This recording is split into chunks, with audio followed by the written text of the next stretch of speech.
Hello મિત્રો, finally આજે ગાડી તૈયાર કરી દીધી છે. કલર કામ બાકી છે. એક્સિડન્ટ ગાડી હતી એને કમ્પ્લીટ તૈયાર કરી દીધી છે. કેબિન બેબિન નવું નાખી દીધું છે. ઓનલી ફોર કલર કામ બાકી છે. ગાડી દરેક વસ્તુ ચેન્જ કરી દીધી છે.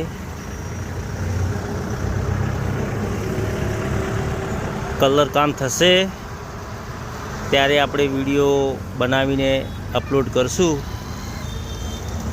તમે જોઈ શકો છો પૂરી ગાડી લોસ હતી, પણ એને નવાસરથી નવી રિપેરિંગ કરી કંપની કન્ડિશનમાં લાવવાની.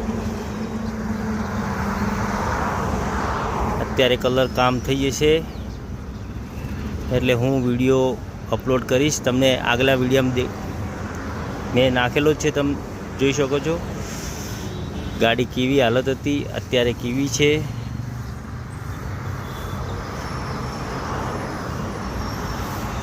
ગાડીનું કામ કેવું લાગે એ કોમેન્ટમાં જરૂર બતાવજો.